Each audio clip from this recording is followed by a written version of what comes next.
Distraction is an emotion regulation problem. We don't learn in school how to deal with boredom, uncertainty, fatigue, anxiety. So there's all kinds of ways to get distracted. The difference is, if you ask most people, what is the opposite of distraction? Most people will tell you, obviously, the opposite of distraction is focus, right?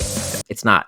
Talk about agency with kids. Is agency even a component when we're talking about our kids? So this profoundly affected the way that my wife and I raise our daughter. And if you talk to any psychologist, any psychiatrist, anyone who's in this field, for the past 50 years, the most well-studied, most verified theory of human motivation and flourishing is called. So let's start with that concept of behavioral design. From the guy that wrote a book about how to get people hooked on products. The term can sound heavy, behavioral design. Can you unpack that? What does that mean?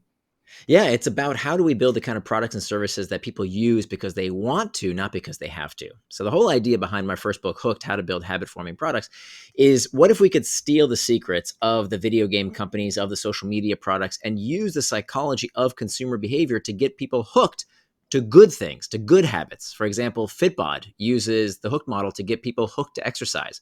Kahoot uses the hook model to get kids on a hook to learning. Duolingo uses the hook model to get people hooked to learning a new language. So the idea here is that we can use this incredibly powerful technology that we're all carrying around with us in our pockets to help build healthy habits in users' lives. And from a business perspective, everybody struggles with customer retention and engagement. And if you're not doing enough to keep your customers, because we all know it's way higher ROI to keep a customer than to acquire a new one. So my writing in terms of Hooked is all about how can we get people to keep coming back? How can we preserve this relationship with our users by building this incredible competitive moat of a consumer habit? What seems to be a given nowadays, societally, just generally speaking, is that we are in the most distracted era ever. And what is to blame is what you just mentioned: social media, technology, the iPhone, laptops, iPads, all of that stuff. How true is that? Is that what we are? Are we in that era? And are these technologies to blame? Well, they certainly play a role. I mean, look, I wrote the book Hooked. I know all the ways they get you hooked. I wrote the book after all, but I will tell you that their tricks are good. They're not that good. And so Hooked was about how do we build healthy habits in users' lives? How do we keep them coming back to the businesses that can really improve their lives if they would just use the product? Indistractable, my second book, is about how do we break those bad habits that can lead us towards distraction. But of course, these are not the same products. We want to get hooked to a Duolingo language learning app. We want to get hooked to an app that can make us healthier and help us exercise or be in touch with loved ones. That's good habits.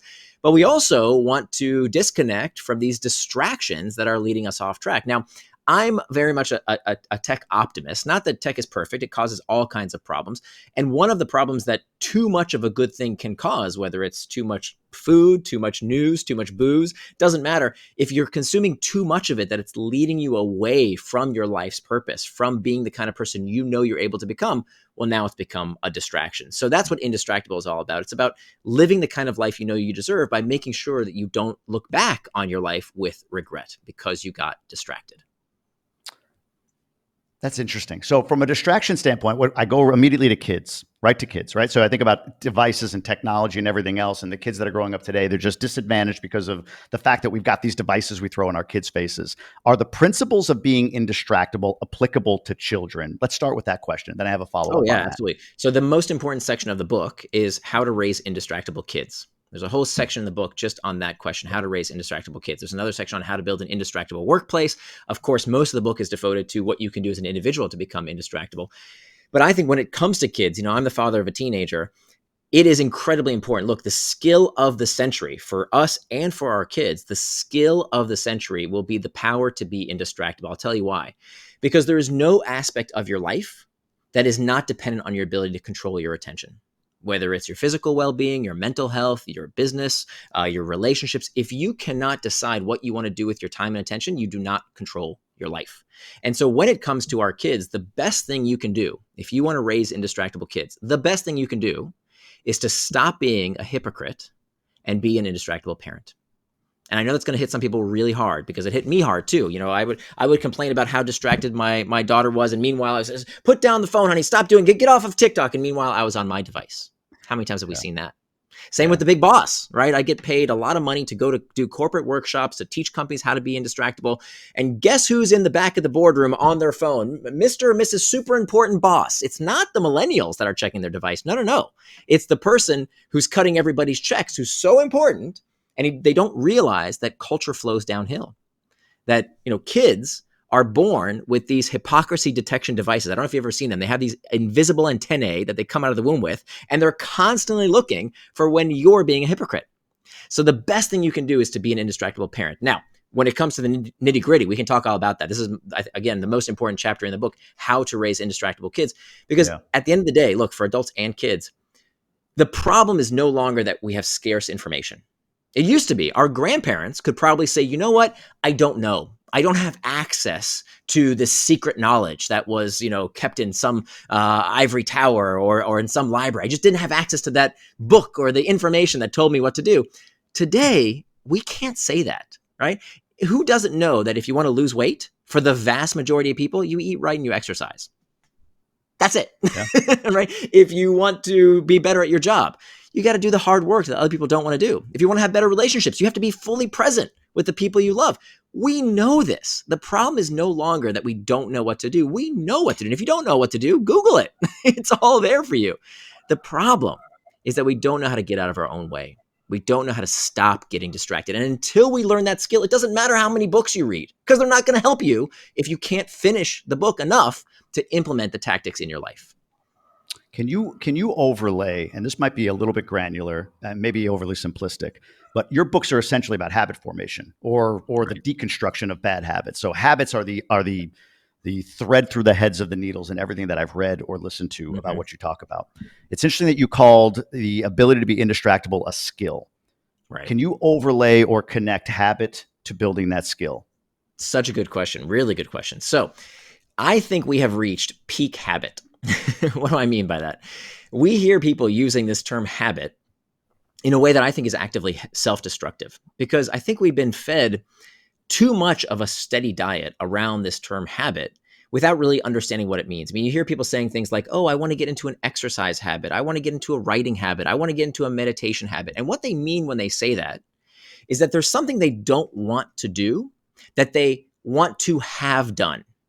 I hate exercising. I want to have an exercise habit so I could have exercise. I hate writing, but I wish I had already written that novel. Whatever the case might be, I want to. I hate meditating, but I wish I would have meditating. So let me push this autopilot button, and then boom, it'll happen.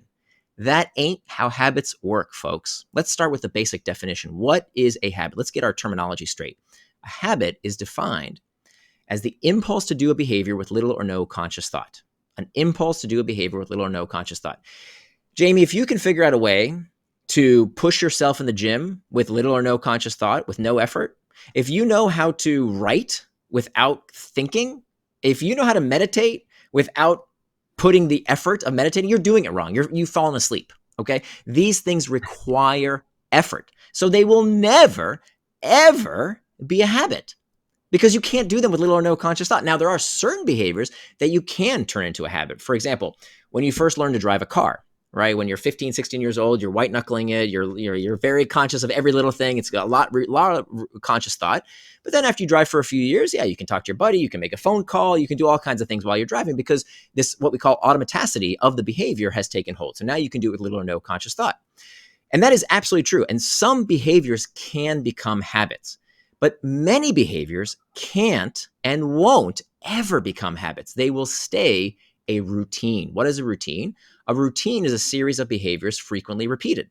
So you can have a writing routine, you can have an exercise routine, you can have a meditation routine. These things are not habits. So you say, what's the big deal? It's semantics, tomato. What's the big deal, Nir? Give it a rest. Here's why it's a big deal.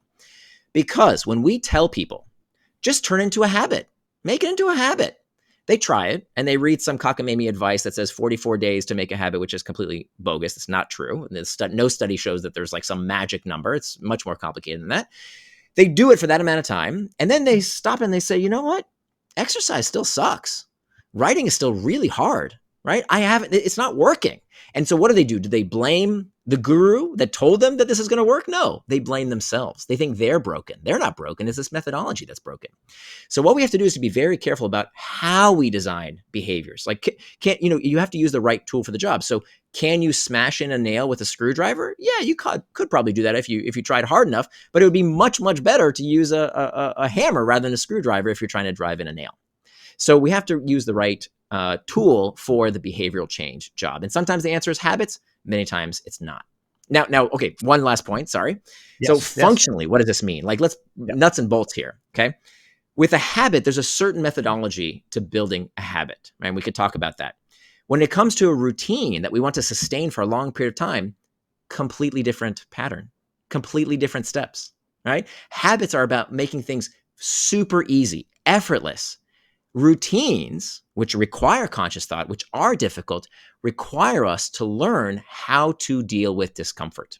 And so when it comes to breaking a bad habit, oftentimes we hear this myth that gets perpetuated ad nauseum. It drives me crazy. If you want to stop a habit, just replace it with a different habit. That almost never works, right? Because fundamentally, what you have to do to break a bad habit is to learn how to deal with discomfort in a healthy way. And that's exactly what becoming Indistractable is all about. Because what I learned in my 10 years of research in this topic was that distraction, overwhelmingly, distraction begins from within. It's nothing more than an emotion regulation problem that we find in studies that 10% of the time that we get distracted, 10%, is it because of what people tend to blame? The pings, the dings, the rings, that's only 10% of the time. The other 90%, 90% of the time that we get distracted, it's not because of what's happening outside of us. It's about what's happening inside of us. We call these internal triggers. These are uncomfortable emotions that we seek to escape. Boredom, loneliness, fatigue, uncertainty, anxiety. That is the root cause of 90% of our distraction. So until we understand the root cause of the distraction, everything's going to distract us, right? We're always going to be susceptible to this. And today it's the cell phone or social media. Before that, it was the radio. Before that, it was the television. We always find these moral panics. But the fact of the matter is people have been struggling with distraction for at least the past 2,500 years before the internet. Plato, the Greek philosopher, was talking about akrasia, the tendency to do things against our better interest, 2,500 years before the internet. So it can't be that social media and technology is causing distraction. There's a much deeper and I think much more empowering answer to why we go off track. So the skill of being indistractable begins with awareness of what's creating the distraction. Is that a fair statement? Absolutely. Okay. Exactly. That at the end of the day, distraction is an emotion regulation problem. And none of us really learn this. We don't learn in school, how to deal with boredom, uncertainty, fatigue, anxiety. So what most people do, distractible people, when they feel that discomfort, they escape it. They escape it with a drink. They escape it by watching television. They escape it by scrolling something. They escape it, some people with work, some people with sports. There's all kinds of ways to get distracted. The difference is we have to know what is distraction and what is the opposite of distraction. If you ask most people, what is the opposite of distraction? Most people will tell you, obviously, the opposite of distraction is focus, right? Yeah. It's not. If you look at the etymology of the word, the opposite of distraction is not focus. The opposite of distraction is traction. Of course it is. Traction and distraction. They're opposites. Both words come from the same Latin root, trahare, which means to pull, and they both end in the same 6 letters, A-C-T-I-O-N, reminding us that distraction is not something that happens to us. It is an action we ourselves take. So traction, by definition, is any action that pulls you towards what you said you were going to do. Things that move you closer to your values, help you become the kind of person you want to become. Those are acts of traction.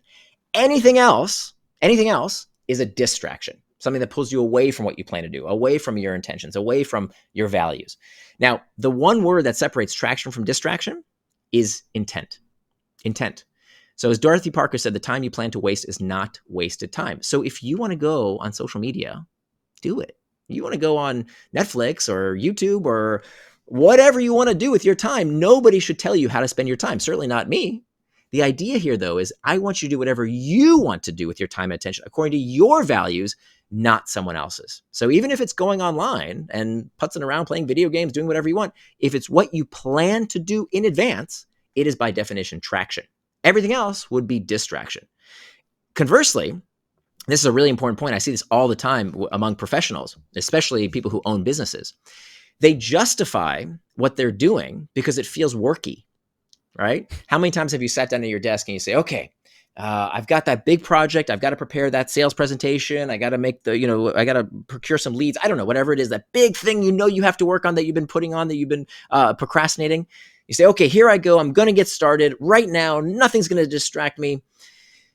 But first, let me check some email. Hmm. Does that happen? And we All the time. justify that by saying, well, that's a work related task. That's okay. I got to do it at some point. I'm working, right? But if it's not what you said you were going to do in advance, it is by definition a distraction. And it's the worst kind of distraction. It's much worse than, going on TikTok or putzing around on the web. It's much worse because it allows you to trick yourself into thinking you're not distracted when you really are. And so this is where you see people doing the easy work and the urgent tasks as opposed to the hard and important work we have to do to move our lives and careers forward. The concept of traction being the opposite of distraction. It's one of those moments in the book and in interviews I've seen you give that's like, holy cow. Never, ever, ever thought of that. Focus. Like you said, distraction, focus. Those are the opposite words. What's up, Tribe listeners? I want to talk about our sponsor for today's episode, Gobundance, the tribe for healthy, wealthy, generous people who choose to live epic lives. It's a tribe I've been a part of for 5 years now, and I keep coming back year after year because of the quality of the connections and interactions that I get and the accountability that I get toward the goals that I'm looking to achieve. Gobundance has meant everything to me. So I'm really, really proud to sit here on the Tribe of Millionaires podcast and tell you a little bit about Gobundance. Here's the thing. Why do you live where you live? Think about it. Why do you live in the neighborhood you live in or the apartment building you live in or wherever it might be? Usually people move into a community because of the quality of the neighbors and all of the amenities that are available to them. And then they go about using those amenities and leveraging that community to the best of their ability for growth. They make connections with neighbors, lifelong friendships, things that serve them. We want that for ourselves, for our wives or husbands, and our children.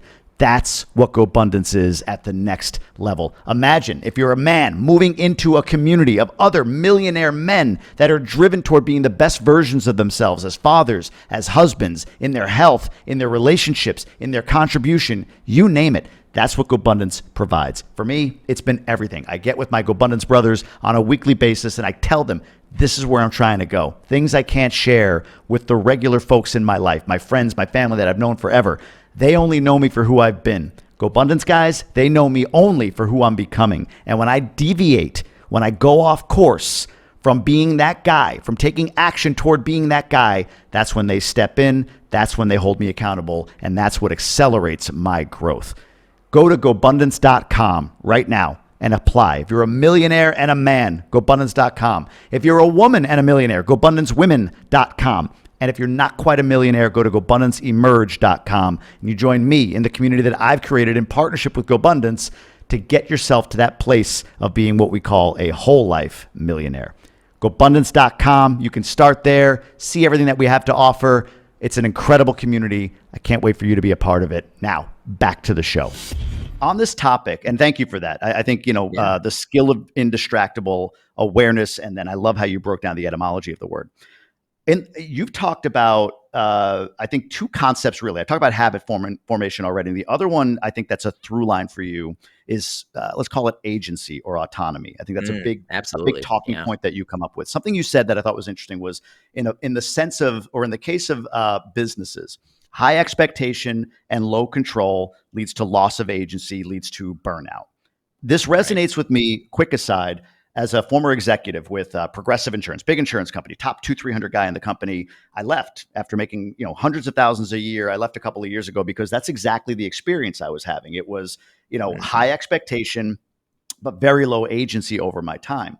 So it makes total sense for me. And all of what you just talked about, I think the root of it is you want people to have what they want to have. I want to bring this back once more to kids. Talk about agency with kids, because I think about my kids. You're supposed to be the adult in the room. How much does agency play into our ability to, I don't know, get our kids down the path of building the skill of being indistractable? Is agency even a component when we're talking about our kids? Huge. So this profoundly affected the way that my wife and I raise our daughter. when we learned about the work of Deci and Ryan. It's called self-determination theory. And if you talk to any psychologist, any psychiatrist, anyone who's in this field, for the past 50 years, the most well-studied, most verified theory of human motivation and flourishing is called self-determination theory. And self-determination theory says that we have these three psychological nutrients. Just like we have physiological macronutrients, protein, carbohydrates, and fat, right? If we don't have those three things in sufficient amounts, we starve, our body gets all out of whack, and we die.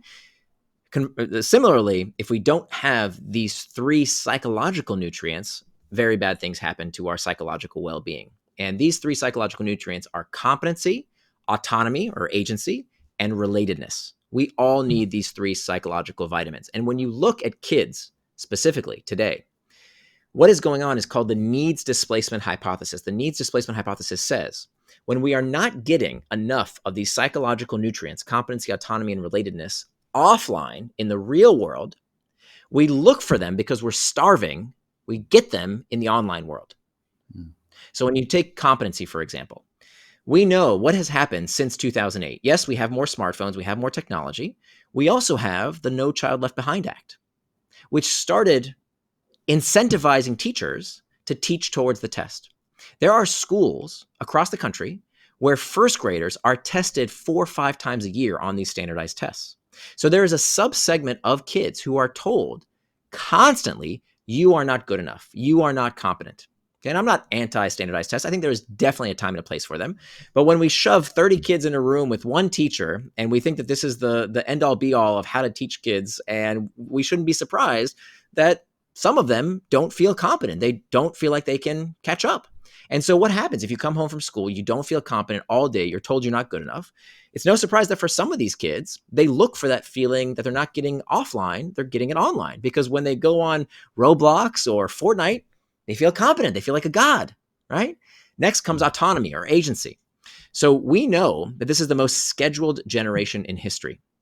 And we know that having that amount of agency, that all of us, we need agency, we need autonomy, we need to control our decisions. If you think about it, there's only 2 places in the world that where you can stick people in a box, tell them what to think, what to do, where to go, who their friends are, how to dress, and that's school and prison. And so it's no surprise that when they come home from school, they're dying for autonomy. They want some freedom.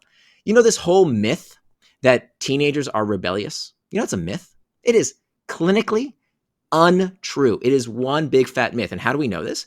We know that in pre-industrialized society, kids aren't rebellious. They don't rebel. It's not the same. If you go to other countries that are pre-industrialization, they work together collaboratively with their family. Because when you put people in little boxes all day in cages, guess what? They behave like animals. In prison, they form gangs. In schools, they form cliques. It's not that different. So it's this craving, it's this malnutrition of the psychological vitamin of autonomy that they so crave. Because if you think about it, when we were kids, and we're roughly the same age, the neighborhoods of America were singing with the sound of kids playing. You don't hear that anymore.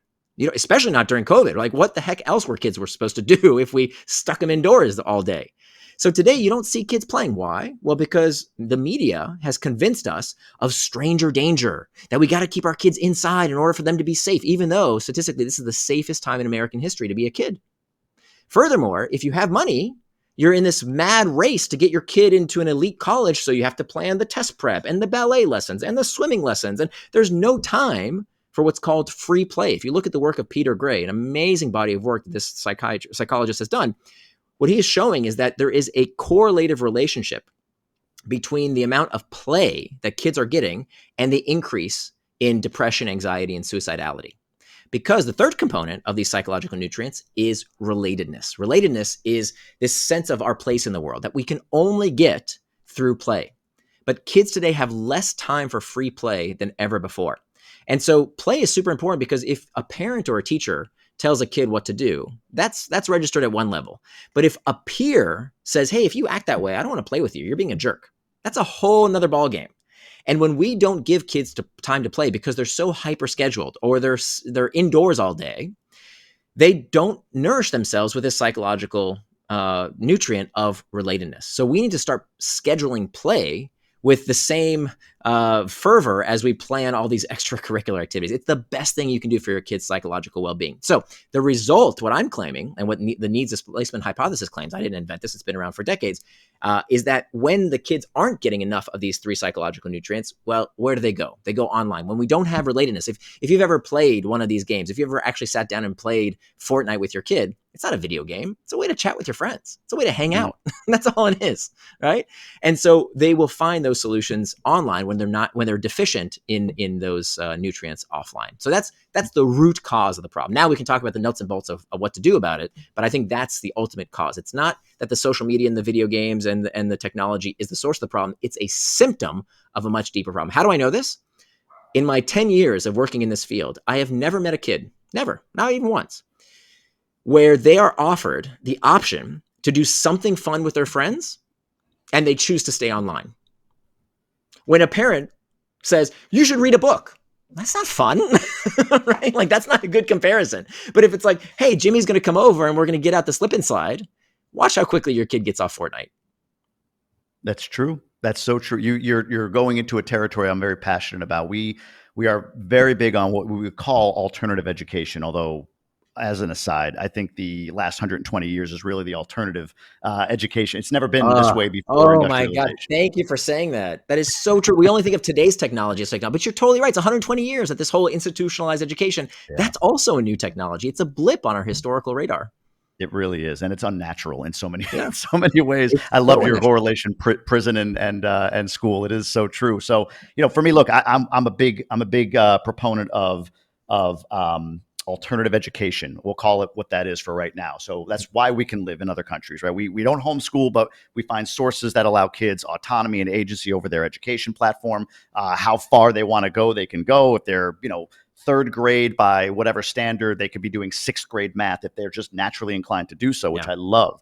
But many Yeah. don't have that, or many live in school districts that they feel are excellent, and they are. There's many very good school districts. So you alluded to it, and I do want to ask the question. So I love the concept of autonomy. I love the point about technology not being the root cause, technology being the secondary cause. You have another word for it. I can't recall right now. So then Symptom. give me a couple of tactics. How do parents allow for this desire for technology or whatever it might be, play, like you mentioned, while still allowing for the kid to have a role in deciding how, when, where, what, how much time, and so on and so forth? Any tactics you can talk about? Absolutely. Yeah. So we talked earlier about traction and distraction. So if you're listening and you can't see me right now, think about 2 arrows pointing to the right and to the left. One represents traction, one represents distraction.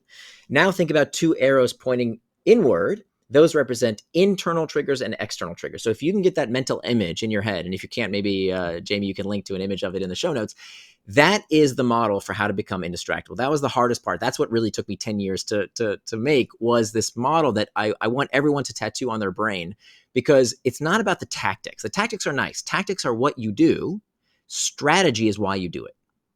So it's much more important that you understand the strategy here of step number 1 is master the internal triggers. And this, by the way, this advice I'm giving, it's for me, it's for adults and for children. It's for employees. It's for everyone who's struggling with not doing what they say they're going to do.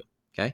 So step number 1, master the internal triggers, or they will become your master. So when it comes to us adults, we have to dig deeper and figure out, what do we do when we feel discomfort? Are we going to escape that discomfort when we feel bored, lonely, lost, indecisive, stressed? Do we escape it, or do we lean into it? What high performers do, what we found in our studies, high performers use that discomfort as rocket fuel to propel them towards traction.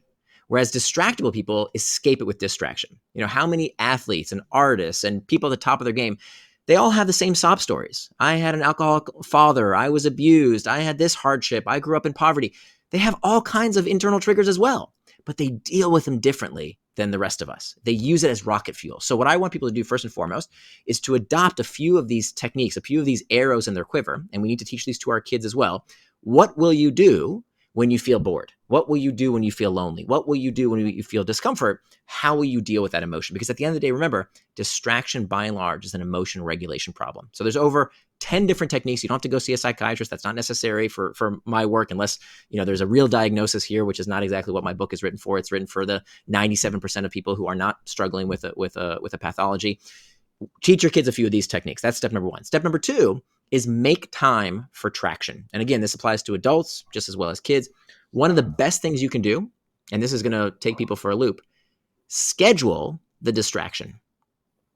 Schedule the distraction.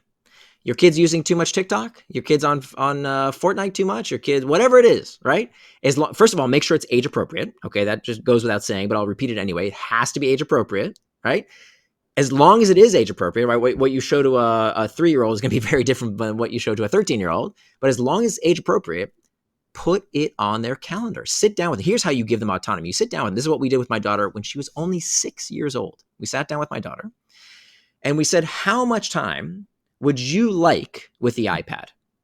Right? How much time would you like? Because the cost of spending time with your iPad, she was kind of obsessed with watching Netflix videos, right? Cartoons. The cost of that time, it's not that the technology is evil. Stop telling them this nonsense that it's melting your brain. It sounds like, kids don't do drugs. Drugs are bad. We know what that did, in the generation from the 80s. That didn't work at all. Because our kids are going to use technology. They see us using it, right? It's ridiculous. Oh, technology is going to melt your brain. It's stealing your focus. Give me a freaking break. That's such terrible stuff to tell kids. It just saps them of all autonomy. What you say is the cost of using this technology, the cost of this screen time is what you would be doing instead. So how much time do you want to spend going to the pool, hanging out with your friends, doing your homework, hanging out with us, preparing for dinner, all the stuff you want to do in your day? Out of all the things you want to do, how much time do you want to spend? Most parents won't dare ask this question because they think their kids are going to say all day. And it's not true. When you give the kids the chance to say, let's plan what happens after school. Okay, let's sit down, let's make a schedule. Okay, by the way, you better have a schedule too, right? When you let them plan time for, hey, so what did my daughter say? My daughter said, I would like 2 episodes. Well, 2 episodes is 45 minutes. There is not one study, not one, that says age-appropriate screen time of 3 hours or less has any deleterious effects. Not even one study. So I'm totally cool with 45 minutes. So we put it in her schedule, and I said, that's fine. Now, I don't want to be the police officer. What will happen when those 45 minutes are up, when the 2 episodes are up? How will you know it's time to stop and put away the iPad? Because I don't want to tell you. She said, well, Daddy, how about, we used to have this microwave that was below the countertop. And she said, Daddy, what if I go to the microwave and I'll put in 45 minutes and then when it beeps, I know my time is up.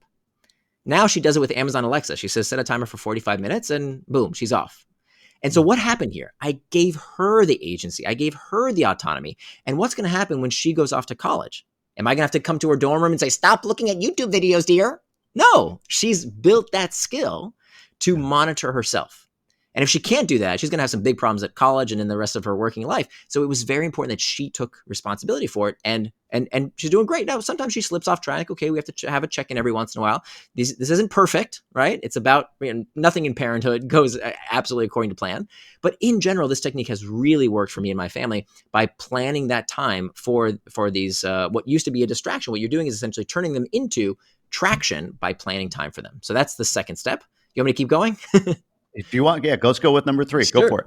Okay. So these are big categories, right? So strategy number 1, master the internal triggers. There's about a dozen different things you can do there. Strategy number 2, make time for traction. So it's about making a schedule for your kid, making a schedule for yourself as well, and putting in those things that used to be distractions based on your values. We could talk for an hour just on how to do that, but there's more in the book. The third step is to hack back the external triggers. And this is an easy one when it comes to parents and kids. I can't tell you how many times I've talked to parents and I say, tell me what your kid's bedroom is like. What technology is in your kid bedroom? Oh, if they're a little bit advanced in this, then okay, I don't let my kid have a cell phone in their room. And then I ask, well, do you sleep next to your cell phone? Because they're going to look, right? If you sleep with your cell phone, you're setting a terrible example. So put that cell phone outside the bedroom. The bedroom is a sacred place for sleep, right? Anything that beeps, buzzes, or boops. Children should not have television in their bedroom. They should not have a radio. They should definitely not have a laptop or an iPad. All that stuff needs to go outside. Not because of the technology at sleep. Not because of the technology itself, but because what the technology is displacing. It's displacing sleep. And that, I think, is a huge cause of the mental health issues that we're experiencing. It's that kids are just not getting enough rest, especially when many kids have to wake up at 5:45 in the morning to get to school on time to catch the bus at these ridiculous starting times that schools have. They're just not getting enough sleep. And we know how important that is for psychological development. So that goes farther too. We can hack back the external triggers in various aspects of our life. And so there's many, many ways that we can hack back those external triggers. Finally, the last step is to prevent distraction with pacts. A pact is a pre-commitment. It's a promise we make in advance. And here, what's interesting, we can actually use technology to block out distracting technology. So my daughter and I both use this wonderful app called Forest. And every time she has to do her homework, she takes out the Forest app. Every time I have to write, I take out the Forest app. And I dial in how much time I want to do focused work for. So if I set it for 45 minutes, I hit go. This cute little virtual tree appears on the home screen. Now, if I pick up the phone and I do anything with it, the virtual tree gets cut down. And I don't want to be a virtual tree murderer. So it's enough to remind me, oh, that's not what I want to do. It's such a simple app. She started using it when she was just 6 years old. Very, very simple. And so she's building that muscle over time using these 4 strategies in concert. And these are just, one tip, one technique for each one of these strategies. This is how anyone can become indistractable, both adults and kids. The pacts I thought were fascinating. So it was interesting. I remember in my brain thinking, "Oh, I can implement this now." And then the next line in the book said, "Don't go to this first. You have to go through all 4, all 4 steps before." So it's like you were in my head before my head could say what it was going to say. It. So I because I wrote this for me. You know that, right? I wrote right. It took me so long to write the book because I kept getting distracted while I was writing it. So it Well, wasn't until I had to learn these tactics, right? And in the course of researching it, that I could actually adopt them. Today, that isn't the case. But yeah, I was in your head because we're cut from the same cloth. I was going to say this is an honor to say great minds think alike. Then, so I want to talk about in this generation ADHD. All of this kind of leads to that. Is the concept or skill of Indistractable? Is it not applicable to ADHD and/or just general feelings about ADHD within this model? So the facts are that about 3 to 5% of the population has ADHD, and that is a pathology. That's not something to be taken lightly. You hear people saying things like, "Oh, I have undiagnosed ADHD," when they've never seen a physician, they've never gotten an actual diagnosis, and so that's really stupid, right? Don't do that because you're actually limiting yourself. Like we know that when you think you're not capable of something, it's like Henry Ford said, whether you believe you can or you can't, you're right. So if you're not diagnosed with ADHD, please, for the love of God, stop saying you have ADHD. It's only holding you back because you will perform in accordance with your beliefs of your capabilities. So don't say stupid stuff like, "Oh, I'm addicted to this." An addiction is a pathology, or "I'm so OCD." No, OCD is a terrible disease. So if you're not diagnosed, don't go there. It's only hurting you. It's only keeping you back. Now, if you have actually diagnosed ADHD, these techniques will help, but it's not written specifically for that type of person because it may not be enough. Now, what do I mean by that? As a first step, unfortunately, most people, because clinicians just don't have the time. It's really a struggle. If you've ever even just tried to get your kid diagnosed or to get a diagnosis yourself, it takes a long time, a lot of work. By the time the clinician sits with you and says, "Yes, you have a diagnosis," they don't have time to give you anything but pills. And let's be very honest with ourselves here. These pills have side effects. They have side effects, physiological side effects, as well as psychological side effects. When a kid believes, "Hey, my problems can be solved with medication," sometimes that is necessary. It absolutely is necessary. I'm not denying ADHD. I'm not denying that there's a role for medication. What I'm against is making it the first line of defense. It should be the last course. Remember, please write this down. Pills don't teach skills. Pills don't teach skills. So before you put powerful medication inside your kid's body, please try these tactics. So many clinicians use Indistractable, the good ones, the ones who are ADHD coaches, use the exact same tactics in Indistractable. They will prescribe them, so to speak, to their patients and follow up with them. These very simple tactics that anyone can learn in order to see whether they can delay or maybe not at all need these pharmaceuticals. And I believe that for the vast majority of people, ADHD is curable. We don't talk about this. We think, "Oh, it's something that you just have for life, whether you like it or not." That is not true. Either the person can change, we can learn these skills, and you see this all the time. I have cases in my family of people who were diagnosed with ADHD and functionally do not have ADHD. Because remember, ADHD is not a blood test. Okay, it's not a brain scan. It's a series of questions. And so if you don't suffer from the symptoms, you don't have it anymore. So stop thinking that it's an identity. It's not. And for many people, not everybody, for many people, it is functionally curable if you learn the right skills or change your environment. For example, I have a member of my family who in school had terrible ADHD. Now he got a job working in construction. Nobody even notices. He doesn't have ADHD because he put himself in the kind of environment that he can thrive. So who's at fault? Is he at fault? Is he broken? I would argue putting him in this stupid school system that didn't know what to do with him and forcing him to abide by somebody else's metrics and somebody else's standards. Now he's happy as can be working in a job that fits his skill set. So whether it's learning these skills and curing these symptoms functionally, or putting yourself in an environment where where these skills aren't necessarily a problem, where they in some ways can be an advantage for some people, we actually can cure ourselves.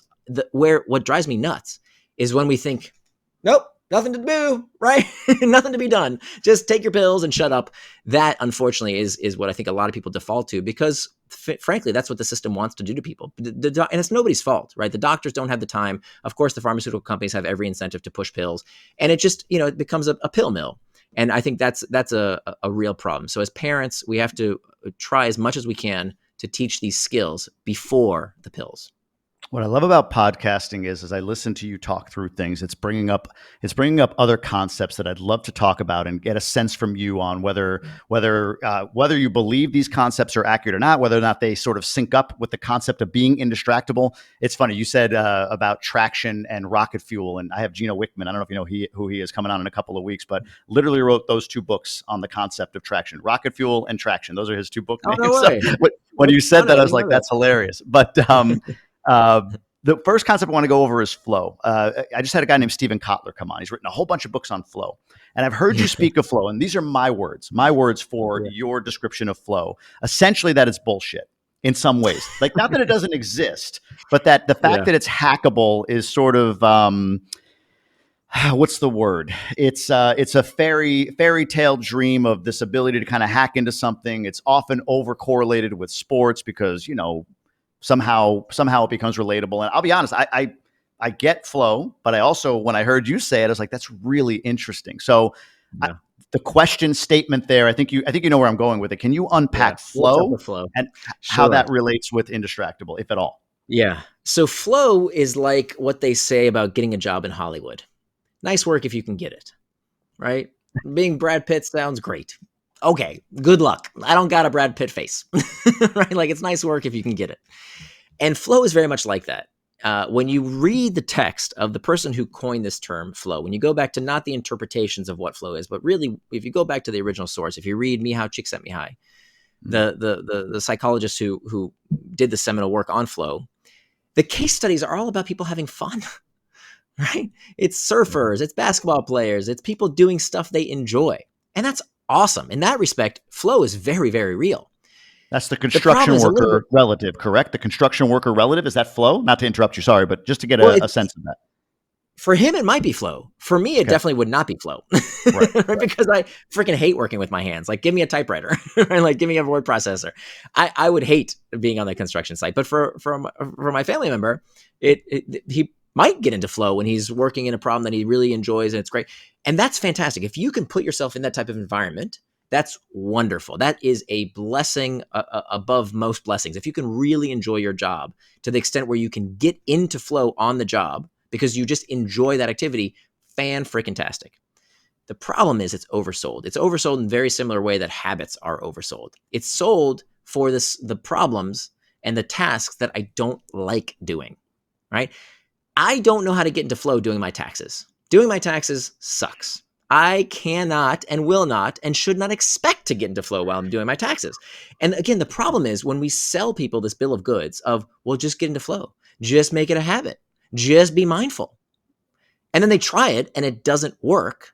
Again, they don't blame the method. They don't go back to the author or the guru and say, hey, what's up? This ain't working. Where's the evidence? They say, it's my fault. I'm a bad person. I'm deficient.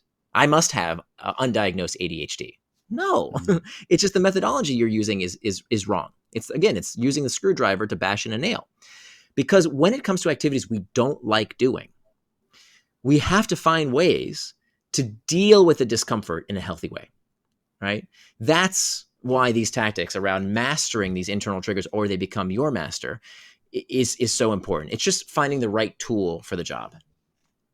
One other concept I haven't heard you talk about or write about, unless again while I was reading or listening, maybe I was distracted. And it's a topic that comes up quite a bit. Multiple authors have written books on this. There's a lot of gurus in the space, if you will. Is the concept of surrender. So here's what I did here. You mentioned Stephen Pressfield somewhere. I don't remember where, and I love Stephen Pressfield's work. War of Art, Going Pro or Turning Pro. And the idea is, I think you talked about if you're sort of in the chair and you're feeling like, man, I'm just not, I don't have it today. It doesn't feel right today to write the book or write the chapter or whatever it might be. There's a concept out there, I think, where people would say, hey, it's okay. It's okay to surrender. And maybe this isn't the time. Don't push through. But you had mentioned, and you're right, Stephen Pressfield talks about this, like just sit in the chair, just be there. Yeah. That's what pros do. They push through. Kobe Bryant, I always reference, another sports thing, but Right. same thing. He always would push through. How does Indistractable correlate with surrender? Is there a relationship, or are they divergent thoughts? It's interesting. I never thought about it through the lens of surrender. I always thought about it through Stephen Pressfield's lens of being a pro, like doing amateur work versus pro work. He talks about that there's this imposter that's Yep. constantly trying to make up excuses for you in your head. And oh man, my imposter was very large and in charge, right? The resistance, he calls it. And that resistance was very, very strong. You come up with every cockamamie excuse. And believe me, I've heard all the excuses in my 10 years of doing this. I've heard so many excuses, and many of these excuses I used for myself. And I think that where these come from is another sacred cow that I'd like to officially sacrifice here on your show is the to-do list. Mm. We are so habituated to checking off cute little boxes and measuring our productivity by how many things we finished. And that turns out to be extremely unproductive, extremely, it actually can backfire using these to-do lists, because when you have the biggest problem with a to-do list is that there's no limit to a to-do list. You can always add more to a to-do list. So what happens? You come home from work after a long day, you've still got a million things to do on your to-do list, and you didn't do them all. So when you look at this list of broken promises, and you say day after day, week after week, month after month, year after year, you still don't do what you say you're going to do. What does that do to your psyche? What does that do to your self-image? Loser. Mm.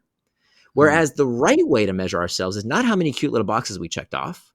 The right way is to ask ourselves to measure our time based on, did I do what I say I was going to do for as long as I said I would without distraction? That's it. Not did I finish. Okay, not did I finish. Because when you measure yourself by did I finish, what happens? Well, I was going to work on this for an hour, but look, it's 5 minutes late. I'm probably not going to finish, so why start? So the whole method gets backfired. Because if I can't check off the cute little box, what's the point? I'll just putz around and check email for a little bit. Okay, I'll fill the time. And that's where we go off track. Rather, the right way to do it is to measure yourself only based on, did you do what you said you were going to do for as long as you said you would without distraction. It does not matter if you finish. Why? Because that is the only way to figure out how long stuff takes you. How long stuff takes you. The average person succumbs to what we call the planning fallacy, which says that the average person takes 3 times longer to finish a task than they predict.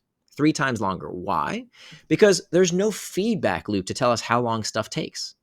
So the average person, when they say, the to-do list devotee, they'll wake up and say, okay, let me look at my to-do list and I'll start working on that. And okay, I'm working hard for 5 minutes. And then, that Slack notification needs my attention. Or let me just check email for a quick sec. Or, the boss tapped me on the shoulder. Or, my client needs me. And they don't get back to that assignment, the thing that they said they were going to do for 20, 30, 40, maybe an hour later, they don't get back to that task at hand. Whereas the person who says, I'm just going to work on this task for 30 minutes. That's it. 30 minutes. I'm just going to work only on this thing. Then you can look at it and say, okay, I needed to do my sales calls today and I got to get through 50. And in 30 minutes, I got through 5. Okay, well, now I can think, well, if I need to do 50, that means I need 10 more time slots of 30 minutes to finish the entire task. Now you have a feedback loop. Okay, so that is a much, much more powerful technique than just measuring yourself by how much stuff you finish. That's not the right metric. As you were talking through that, I think about the concept of going back to the concept of surrender, and I think you answered it really, really well in there. This is what I heard, at least. And you tell me if I'm off. I mean, surrender to me, and I think to most, is the idea of not succumbing to resistance, right? Surrender to the moment, surrender to the goal, surrender to the task in your case. So what I'm hearing is, Mm. hey, look, rather than try to check something off, surrender to the idea or surrender to the moment that you're in, being undistracted, not distracted, whatever the word is, for a period of time to be on task. That's to me, surrendering into what you're trying to accomplish. Because at the end of the day, I think your thesis and your point, and I think it's accurate, is time undistracted means time doing what you truly want. And so when you're in surrender mode in that regard, I think I don't know, I feel like it syncs up in that regard. I don't know if that makes sense, Yeah. but I'll let you. No, absolutely. I think it's surrendering to the commitment. Now you There can you go. adjust what that commitment is or beforehand, not during. You don't have to say I'm going to work on this task for 30 minutes. You can say I'm going to work on it for 10 minutes. You can say you're going to work Mm. on it for 5 minutes. That's fine. But again, back to agency. When you, as you say, surrender to saying I said I was going to work on this for 5 minutes and I'm going to work on it for 5 minutes and I'm not going to do anything else. When you surrender to that fact, you are giving yourself the gift of agency. Why? Because you say, hey, wait a minute. You know what? I worked on that for 5 minutes. I wonder if I could do it for 7. Oh, look at that. I did it for 7. I wonder if I could do it for 10. I wonder if I could do it for 15. And you're expunging this ridiculous notion that you don't have agency, that your brain is hijacked, that there's nothing you can do, that technology is addicting you. No, it's not. It's distracting you. And so when you, as you say, if you just surrender to this is what I said I'm going to do, and whatever that is, right? It could be playing video games for 30 minutes. It could be being with your kids for 30 minutes. It could be exercising. Whatever it is that you said in advance on your calendar, that is traction. Everything else is distraction. In fact, how can we say we got distracted from something if we don't know what it distracted us from? By definition, we can't say we got distracted. If you can't show me what's on your calendar, that's traction. If you can't show me that's what I plan to do, then how can you by definition say you got distracted? Everything is a distraction if you don't plan out what you're going to do. So the surrender happens by saying, I said I was going to do this and nothing else happens. Even if I have to sit here and twiddle my thumbs, that's fine. But look, I accomplished my goal of doing it without distraction. And the kicker here, of course, is that people who do that, people who use this time box method and just set that goal of doing what they said they're going to do without distraction, they actually finish more than the to-do list devotees. There's so much in this book. I really, really enjoyed Indistractable. We have a few minutes left. I want to be respectful of your time. I have one or two quick follow-up questions here. But before I do, nirandfar.com, nirandfar.com, is where you can check out Nir's blog, all of his information, Indistractable or Hooked. Get both books for that matter. Both great, great reads. Lots of tools, the distraction tracker, all of that stuff. Great tools in the book. So make sure you check both of those out. Pivoting off topic for a moment of distraction and going maybe the other way. When I read your bio and you're talking about companies like Eventbrite and Canva and so on and so forth, is your investment thesis tied to the hook formula that you have in your first book, Hooked? Do you invest in companies that kind of that you see as having maybe tripped into or maybe read your book and applied the principles of Hooked? Is that your investment thesis? And then I have one Absolutely. follow-up question on that. Yeah, absolutely. Yeah, I don't invest in companies that don't use the hook model because I don't have much to offer them, right? Like, what am I going to do for cybersecurity? That's not a habit forming product. You buy it, you install it, you don't use cybersecurity. You don't, that's not the kind of product that needs the hook model. I invest in companies. I've invested in 36 to date and 6 unicorns so far, and so that's the only type of company I'll invest in because that's where I feel like I can offer the most value. Even with that thesis in place, I'm assuming out of 36 you've lost. I'm sure. Maybe you haven't. Maybe all 36 have Nope, gone up. Who knows? But it's which would happened. be amazing. But Yeah. what have you learned on the losers? Either violated your thesis, violated the formula, or is it just bad management? Like, is there any sort of theme that you've seen in the companies that you've lost on in terms of investing? It's like that Dostoevsky quote around families or something similar, that every successful startup is the same, but every unsuccessful startup dies its own death. Yeah. At the end of the day, the cause of why every startup dies is one. There's only one reason. It's cash, right? They run out of cash. Now, why do they run out of cash? I can't say there's been a consistent theme in my investments. The ones that haven't worked out, if I had to guess, it's mostly market risk, right? It was a product that they thought it was a big market. It turned out it was a smaller market than they expected. That tends to happen sometimes, where it's just, it's a nice business, but maybe it's not an IPO-able business. That probably is. When I think about my companies that didn't that liquidated because they got sold to another company as opposed to the outcome that we were all hoping for, that would be it. Amazing. Nir, one thing I'd like to end with is just a question for you about when you interact with entrepreneurs or when you meet a new entrepreneur, maybe somebody that you admire. Is there a question that you often ask that you're curious about that you try to get out of other entrepreneurs for just to learn and grow, or is there one that you haven't been able to ask that you'd like to? I'm always curious to know what are you curious about when you meet other entrepreneurs? Let's see. So what do I ask about? I really like to ask that Peter Thiel question. I'm sure you've heard it before around, what do you believe that most people would disagree with you about? There's a lot of things that I think are kind of unconventional thinking that I hold. It sounds like you do the same, whether it's the way you school your children or the kind of lifestyle you have or where you live. Like I really like that unconventional advice. So I try and if I can get to that place where I feel comfortable asking somebody a question like that, what do you believe that most people would disagree with you on? That's a wonderful question. Amazing. I've already mentioned the website, nirandfar.com. Anywhere else you want to direct folks to learn more or follow you or anything like that? Sure. So at indistractable.com, I want to let people know that there's an 80-page workbook that we couldn't fit into the final edition of the book. So we decided to give it out for free. It's completely complimentary, no strings attached. That's at Indistractable, the word distract, ABLE.com. And again, my website is Nir and Far, Nir spelled like my first name, Nir. Nir, I appreciate it. Great getting to know you. Appreciate you being on.